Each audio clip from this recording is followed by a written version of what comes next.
Hello and welcome to the show. We are here today on Forza Horizon 5 for some more multiplayer racing. Now for this session we are going racing with some C-Class cars. However, the rules were they have to be fitted with a V8 engine. I have to have 8 cylinders, or more. So V8, inline 8, I think there are a couple of very classic cars that could have that. If you could get a V12, I don't think anything we've got here has one, but it would have been allowed in this. And that means that the vehicles that we're racing in this are probably not the traditional stuff. Certainly not the traditional stuff I would have gone for C-Class with. My favourite C-Class car is a Golf GTI I have, actually a very good vehicle.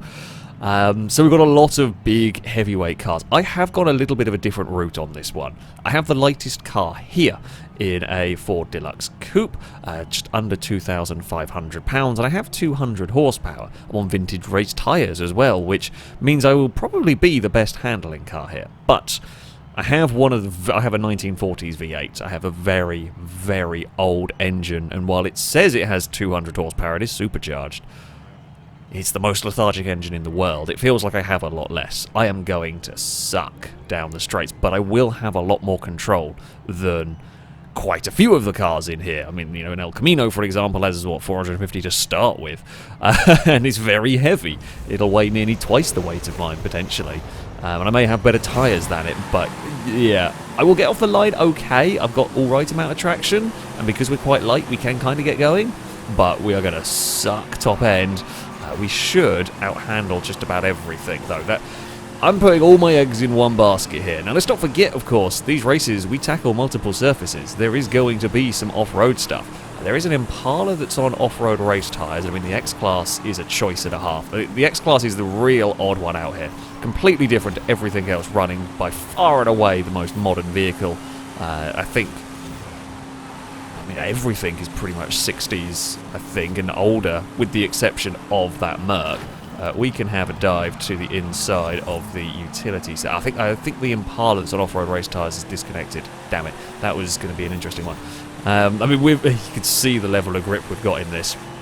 That Chevy can have a look, but I will be flat through here, and I bet that won't be. Now, Ewan is driving the front-wheel drive V8 barge, so that is a choice. It's actually quite a good car. Is it Tornado, something like that. I always call it the Tornado, but I think that's actually wrong.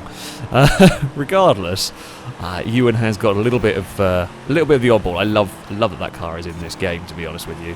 We can just maintain so much momentum through turn sort of 1, but then we've got no speed on the way out of it. We're miles clear of the utility sedan. This is the section where we're going to be really strong against Ewan's car. That thing is, it's front-wheel drive. It just doesn't drive like it's front-wheel drive. You get such huge front tyres that you actually get to the point where the back end is wanting to step out on that rather than getting understeer. We are just going to straight around the outside of Ewan's car. This is a good circuit for my vehicle. I mean, my vehicle is a tarmac spec, if you like. This will suck when we go off-road, and there is nothing I can do about that. Well, I say nothing I can do about it. I've chosen to build it in such a way. This is all in on the tarmac races, and then hold on for dear life and hope everything else struggles as well when we come off-road. Because, let's face it, with the exception of a couple specialist cars, Ewan's thing's on vintage race tyres as well. Okay, front-wheel drive maybe a smidge preferable in some places, especially the size tyres front-wheel drive that gets might be preferable. Oh dear. Okay, this has a good amount of grip for this field. It doesn't have unlimited levels of grip. This has got an absolutely ridiculous skyline. I think they said it's got about 600 horsepower. And this track, not good for 600 horsepower's worth of skyline. Funnily enough, doesn't really work around what is one of the more technical circuits. I hate the hill, bloody hell, but we can just carry so much momentum in these corners that our lack of straight line speed doesn't matter. But this track is very, very handling. Probably one of the more handling circuits you'll come across in the game, to be honest with you. So this is always going to be... if my car didn't work here, I would be in trouble, basically. If we weren't good here, we'd be in a world of trouble. So I'm glad I've built cars like that before that I thought were specialist in a certain thing, and gone to whatever track it is that they were supposed to be specialists at, and then just not be fast enough. It does happen sometimes, so I'm pleased that isn't the case with this. It's the first time I've ever got this engine. I think I've used the classic Fords in the past, but normally you swap the engine out for a much more modern one. It would be the preferable way to go, because as I said, these engines are very lethargic. It's understandable, it's from the 40s, it's going to be... but yeah, it is actually pretty good, and it is just because I can maintain the momentum through here. I don't think anyone would bother with Forza Aero. I guess you might want something really heavy to try and counter, although it would eat up a lot of PI, because these things are so out of control. Sometimes when you keep adding power, it drops the PI because they're so difficult to drive. But those sort of cars might benefit from aero. That aero would then increase the PI, so I doubt anything would bother running aero in C-Class like this. The Ford around here, nothing's getting close. So the Ford, it is, unless I missed a checkpoint, pretty much nothing was going to touch the Deluxe. It is a good start for my... for my very classic Ford. We will cross the line and we will take victory. It'll be a second place for the weird front-wheel drive V8 barge, which I always love to see do well. I always like the weird cars to do well. So that is... I think it was the utility sedan came home in third. That was, yeah, the Chevy. That was expected to be half decent. I mean, yeah, that track is very, very good for my car. And I'm pleased to see it worked. I was worried about the Tornado, that it might be a problem car for me, or potential, but yeah, we had a good margin to it around that particular circuit. It's not going to be like that everywhere. I can tell you that much, but a solid start nevertheless. We head off road for our next race. A place where we're not likely to be anywhere near as comfortable with this. Car to watch out for is if it hasn't stayed connected. God damn it! I wanted to see how fast the bloody Impala was going to be. It should be fast. I was going to expect the Impala to be the one to beat here, seeing as it has off-road race tyres. But it's not bloody stayed connected. That's annoying. Well, this is annoying. I'm commentating up in the race. More annoying for the poor bugger who's trying to drive the car that won't stay connected. Anyway, I mean, it's anyone's game now. I expect the Merc to be quite good. That thing... Oh, did that thing disconnect as well? No, it's at the front. That might be quite good, being all-wheel drive. Don't think anything else here would be. I doubt you'd bother swapping. I think it would eat up too much PI. A lot of these are quite PI limited or on absolutely terrible tyres. The thing I've got going for me is we don't have great tyres, but no one else really does. So at least although maybe light's not the best, we should be agile. This is actually quite a fast dirt circuit, which is a problem for me because I got no top speed and got no power to get up these hills.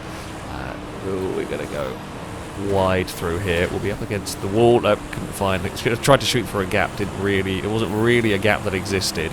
We've got an El Camino and a Chevelle battling away in front of us. Oh, we're going to run high through there as well. We make it work. Only have to kiss the wall a little bit on the way past. Not sure what's leading the way. Oh, Gliska's leading with the mad skyline. I mean, that might work on the... because no one's got any grip on the dirt. Really, Gliska missed a checkpoint. That's desperately unlucky because that was looking quick in places. We can at least utilise our grip here. I guess we can make some of our lap time up over these cars through this section. Crown Vic is struggling for grip because, I mean, everything here really is struggling for grip because no one's got good tyres. Everything's very heavy. It's raining. We're going to get... we don't get squeezed. The Chevy had a little slide mid-corner. It was sensible about it, though. We backed out of it slightly. I don't know what's leading. Can't see. GTO? Pontiac GTO, I think? We're getting slaughtered down the straight. Of course, turn one here. Everyone else is carrying a lot of momentum onto the dirt. I almost missed the checkpoint because I turned in too soon. That was more me being an idiot and not really be able to see where the track went, or whether quite like the exact location of the track because of so many vehicles in front of us. This is just the bit that sucks. It's flat out down here. It's flat out for everybody, and my flat out is not good enough. We'll fight back through this section. I mean, let's face it, last lap around we were nowhere at this point in the lap, but closed massively in the tarmac section because of our grip. So if we can not lose too much time battling with that El Camino... Oh, we're up wide, slightly brush the wall again, get away with it. The El Camino was sliding as well through there.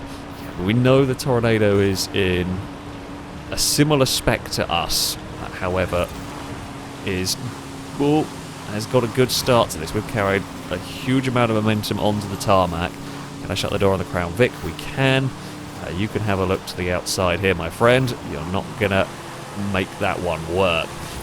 We are just going to cut underneath a very slidey Chevy. Find ourselves in an awkward place once again. This time we get the pass done on the Chevy. Can we? We'll get the pass done here. We'll pull clear, but it's just the top speed. We can't do anything about it. Could we get on the podium? I mean, realistically, it's plausible. They might want to have a dive into turn 1. Can we be flat through there? I kind of have to be a little bit. I think if I get that turn right, I can be flat through there. We might want 5th. Probably would have been better. I mean, if I did that, I was buzzing it off the limiter like that with the real engine, I think it would have melted and we would have had a bad day.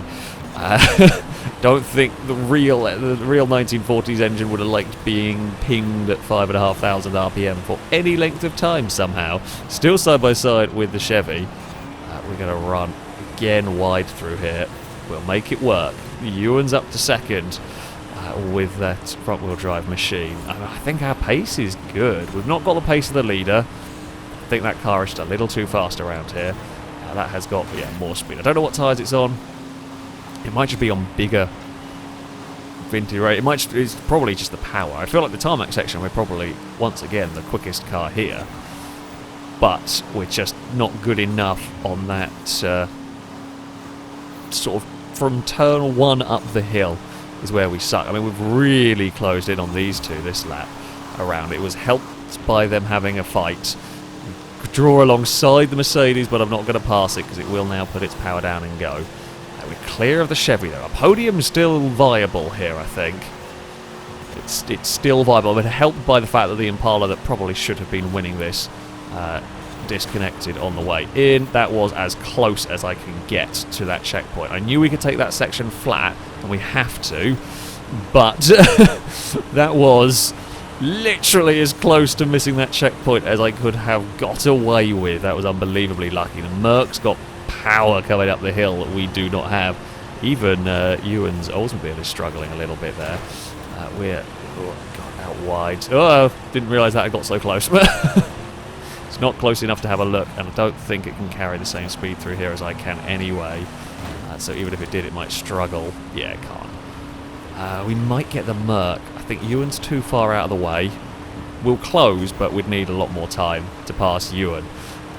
However, we know the Merc really struggles, and the Merc slid wide and clonked the wall. We carry all this momentum into the tarmac. We've got a couple of corners. We've got to do it quickly, because the Merc will outrun us to the line. So we're going to let it defend. Actually, I was going to try cut underneath it. I would have been better off. We got a little bit squeezed. I was hoping... I committed to try to go around the outside, and I really shouldn't have done. No, we're going to get boxed in. That was poor, very, very poor decision-making by... Well, say decision-making. I just caught the Merc at the wrong points. Yeah, we should have had third there, 100%. Should have had third. I should have gone for the cutback. It looked like the Merc was going to hold the inside a little tighter, so I was going to try and make it around the outside, but the Mercedes couldn't. But it was too late at that point, and I'd already committed. And then I was too close to change my mind through the next bit. Lap time wise, yeah, weren't as far off the Pontiac as I thought. It just managed to build that lead early on while fighting in traffic. I'm impressed with the Ford, you know. That is quite a quick circuit. Yeah, Gliska had speed with the Skyline again, or relative speed, despite the uncontrollable nature of it. Well. That was a good fun. I didn't quite get on the podium, but it was a good fun race. We head back to glorious tarmac for our next race, the Emerald Circuit. I could be strong here. We've got 11 out of 12. It's a bloody game, I swear. We cannot get the Impala to stay connected for a race. They'll get in the convoy, but they just can't get in a race. Anyway, I mean, yeah. There are going to be a couple of bits of this circuit I'm not going to be very strong at. Start-finish straight kind of area. There's a few acceleration zones I know I'm going to suck at. There are going to be some parts I'm very fast. The corner kind of behind the hotel, near the hotel, I will be unstoppable through there. The final turn, I'm likely to be quick as well. Be curious to see. I think my main rivals here might be Gliska's Skyline, if that's got any sort of control. The Tornado is likely to be fast. The GTO may well also be quite strong here. It's kind of all gradients. You've got cars. The other problem I have, although I think my car's so good handling it shouldn't matter. The other problem we have, oh, that's a bad time. I was hoping we were staying in ghost mode. That was a little bit sneaky by me, to be fair. Is, of course, because my car is all handling, we can get stuck in traffic. So we make all of our lap time in the corners, which means here, for example, we are 4 wide, but I have to do that. I'll outbrake the X-Class, no question about it. We can dive there, and that will be that. I can't afford to get held up here. I can't afford to get stuck behind cars in the corners. We are definitely dive bombing a Crown Vic. Actually, we technically don't even really need to dive bomb it, although that one's left the door wide open for us. So I will say thank you very much, and I will take that position away. So, Pontiac leads. Chevy Sedan is second. We have got the Skyline third, wiggling around. We have the Tornado in fourth ahead of us. I mean, we've definitely got crazy pace here. The Crown Vic is marching, but it won't be able to take turn 1 flat. Well, actually, it's technically about turn 3 flat. So that's pinged up into the wall, and we're well clear. This section here, I mean, we will gain a little bit perhaps on the Skyline because it's wiggling. It can't be, the Skyline will struggle to be flat all the way through here, whereas we can. I mean, our grid spot didn't help because we did get stuck in traffic on lap 1, but yeah, we're flat through here. The Skyline's going to hate this section. In fact, we've caught Ewan at an awkward point because I really, again, can't afford... Oh, Gliska hit the stones and screwed us. I think the GTO's won this. I 100% have the pace, I think, to even catch the GTO. But I can't make the passes stick in positions where I needed to because the way I'm getting my lap speed. We're going to cruise around the outside of the Skyline there from miles back, but then it does that. It's insane. No wonder I can't get past the stones in the hotel because it's got that much power. Is that out of control? Tornado's not bad through these corners. If anything, that Oldsmobile is definitely the closest to my car in terms of overall performance, in terms of where it's gaining its lap speed, which is actually the worst thing for me to get stuck behind. I'd much rather be behind the Skyline because it can piss off on the straights. It doesn't bother me, and then if I am close enough to pass it in the corners, I will just breeze past it. Can we dive bomb? Because I can't really dive bomb the Oldsmobile here. And then we're stuck again, because this is where we should be unbelievably fast, but there's no gap. Yeah, this is the one critical downside with my car, is that we're just stuck. I'm stuck in the worst situation, in that I've got a car that's not that much worse than me. We're 100% got to dive bomb a Ewan here. Sorry, Ewan.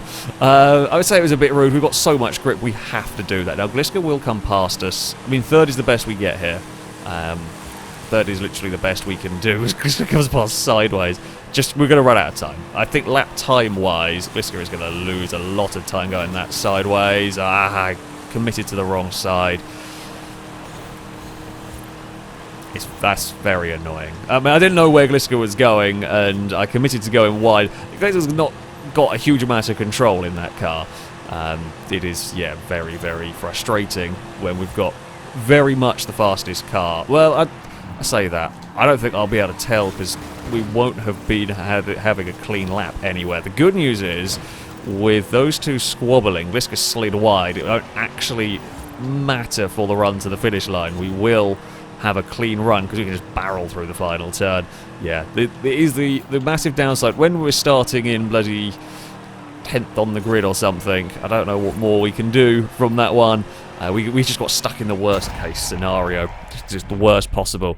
But I'll take a podium. I'm slightly disappointed because I feel like that car could do so much faster there. What are the lap times? Jeez, considering that was me stuck in traffic. Yeah, we definitely had the fastest car there, but got held in traffic, couldn't quite claw our way through. However, considering we were held in traffic and started, we still managed to claw our way to third. I like this Ford. I do really, really like the car. It's a great car to drive.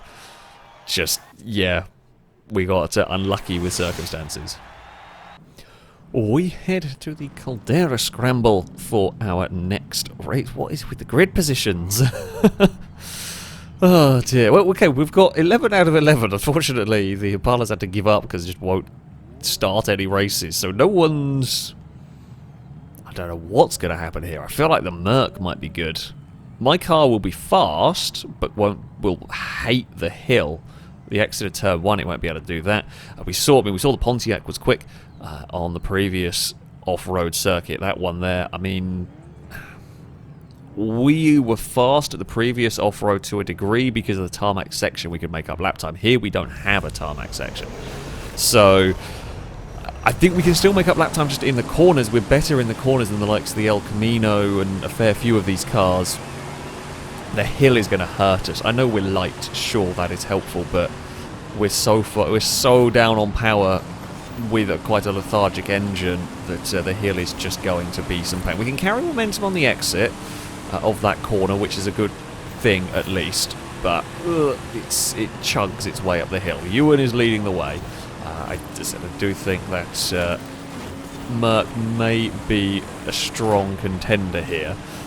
We're going to sneak around the outside of a Chevelle. We've actually not had a bad start here. We've just got a lot of very big cars between us and a podium spot, and definitely between us and any chance at a victory. We're going to sneak past an El Camino that was sliding wide.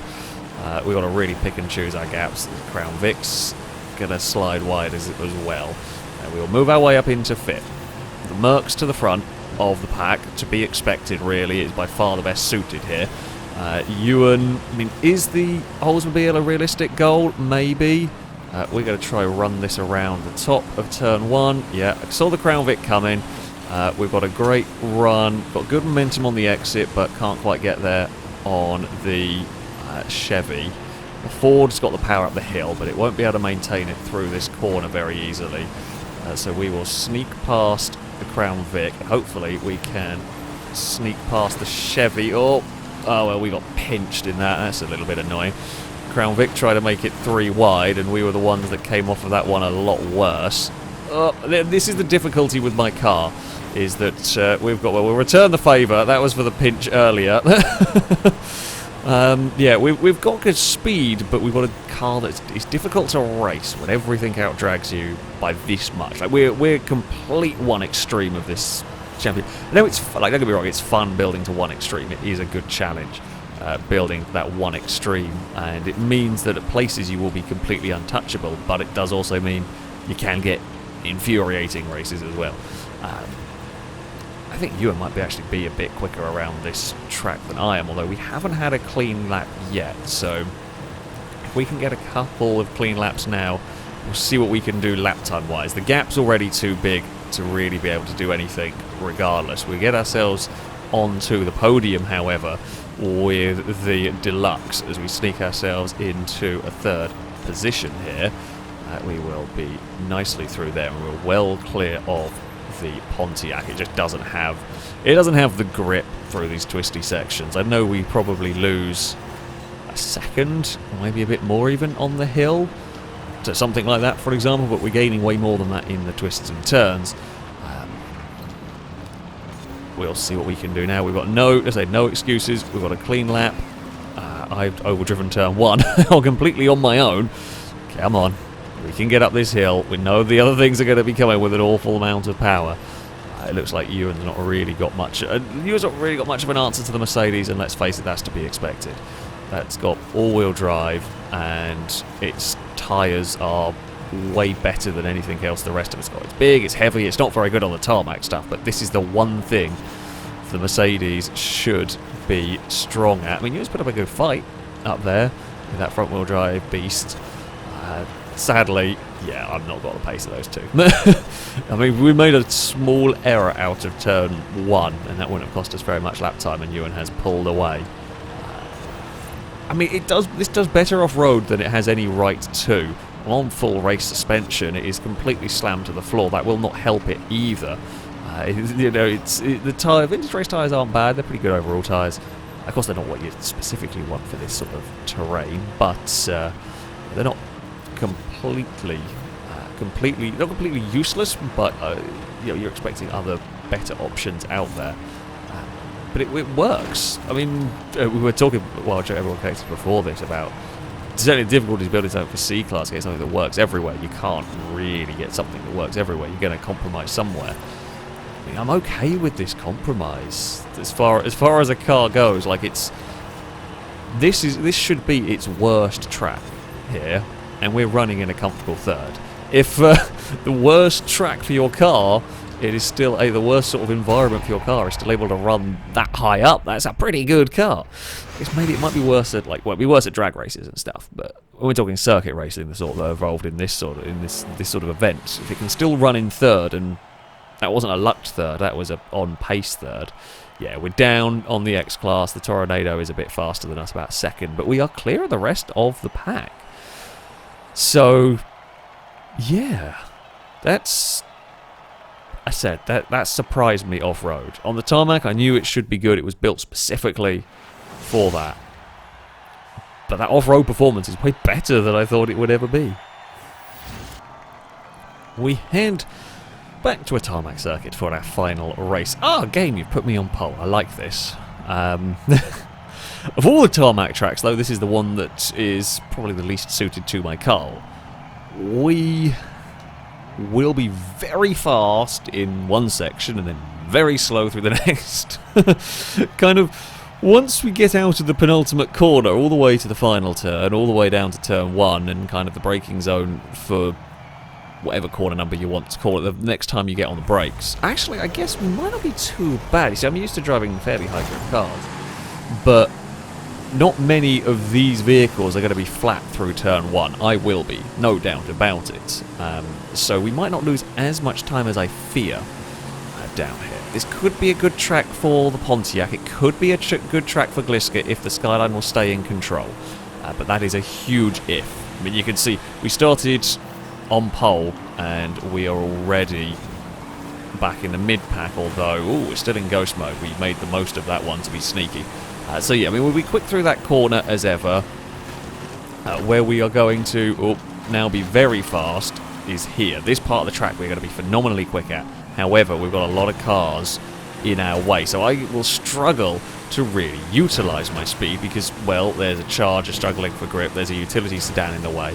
We can punch a gap through the middle, which is good. What we really want is we want the field to spread out a little bit more. We need a little bit more space because I don't want a whole host of cars come screaming past and then when we get to a corner have nowhere to go. Like a single car I can deal with. The Crown Vic is immensely struggling. Now, can I compromise the Crown Vic down here? No, not close enough. It might struggle to run flat through here. It does a little bit. It bumps the wall. Okay. Can we get far enough away that not too much comes blaring past it? Everything is running towards us now. The Skyline's going to have a look, but they are able to hold enough speed through there. Okay, I was hoping they were going to struggle a little bit more for speed. Sadly, they do not. Gliska's all crossed up. The Crown Vic is all crossed up at the front, and I've got... Oh, so frustrating. I don't know where they're going to go because no one's got any grip, so I can't plan where to put my car. I've got to kind of commit and just hope that they don't fall in front of me, and so far we've really struggled. I mean, I say it's not their fault as such. They're driving what is very difficult to drive cars, and I chose to go this alternate route with the build. I could have built a ridiculously powerful car if I'd wanted to. And the good news for me here is actually we're going to take the lead earlier in the lap than we did last time around. If we can get far enough away, so if we can make the most of our grip. I mean, the bit that's going to really help me is if they fight each other. I think Gliska's definitely the biggest threat with that Skyline. Gliska's going to try to send it up the inside. We'll struggle to make the corner. If I can stay ahead of the Chevy, that would be really helpful. It's coming flying towards us. We're going to make it difficult. I'm going to force the Chevy to go to the outside. It might have the grip to still do it. It bumps the wall a little bit. I don't think I've got an answer just because Gliska's car's so quick in a straight line. That is the problem I've got. We have got to run in so hard into that first corner. Yeah, again, I fear as quick as my... this track was always going to be a weaker circuit for me. It's made 10 times worse by traffic. we can be so quick. Because nobody else has really gone the route I have in this session. Everybody's gone. No one's else gone the crazy grip route. Ewan kind of has a little bit more of a similar build. Gliska, you can try and hold that there, but it's never going to work. I mean, we're coming out at about a similar point. Basically, I've got to be astonishingly quick through here, which I won't get far enough away. I mean, we're quick, but we're never far enough away from Gliska that they're just going to beat me to the start-finish line every time. We're a little further away than we were last time around. Yeah, you see, we can kind of spook... Well, I say we can spook. We kind of close the door a little bit. Still not enough. Okay, what we need is to stay ahead of the Chevy. We really need the Chevy out of the way. That's actually what's screwing me over a little bit. Again, they're not doing anything wrong. It's just the way the battles are falling is the Chevy. I'm going to chase you across because I do not want to get stuck behind you. My battle with Gliska is entirely going to come down to if I can pass Gliska earlier in the lap, which I don't think I'm ever going to get close enough. I think we're always going to lose out. We've got to be absolutely blindingly fast through here. Throw it up the inside. Carry every little bit of momentum we can with this Ford. We are ahead earlier, so we're not going to get held up anywhere through here. Oh, in fact, I take it back. The Chevy might save me. The Chevy battling with Gliska might fall. I think they're falling too far back. They're fighting. I think the Chevy went to follow me through and has compromised Gliska massively on that one. Gliska will be absolutely flying towards us now. We will be flat through here now. We can't slow down the skyline through here because we won't be on its line. It is going to be absolutely rocketing towards us. It doesn't matter. I take back everything I said about the Chevy. It actually did the work for me in that one. Ended up costing Gliska, I say, a shot at that one. It would have been a lot closer had the Chevy not been in a position to try and overtake. I don't know. Oh, look at the lap times. Bloody hell, they're close. Actually, quite close lap times in general. For the Chevy, Tornado, even the El Camino was down in the 13s. The Pontiac was quicker than all of us, but only just. That was also right up there. Yeah, I mean, there are cars getting speeds in different ways. And a lot of the cars getting speeds are completely different to me. Nobody else went down the insane grip route. I'm glad I did. I like that car. It's very frustrating sometimes in traffic when you've got to try and figure out where to go. However, I mean, it worked. I think that was every race on the podium with the Ford. I am pleased with that car. I'm very pleased with that car. Well, there we go. That is going to be it for this video. Thank you all very much for watching. If you'd like to take part in the next one of these, you can sign up via our Discord. There'll be a link in the description. Find the Versus the Community sign-up section, and you can register to take part in there. That, though, is going to be it from me. Thank you all very much for watching, and until next time, a goodbye.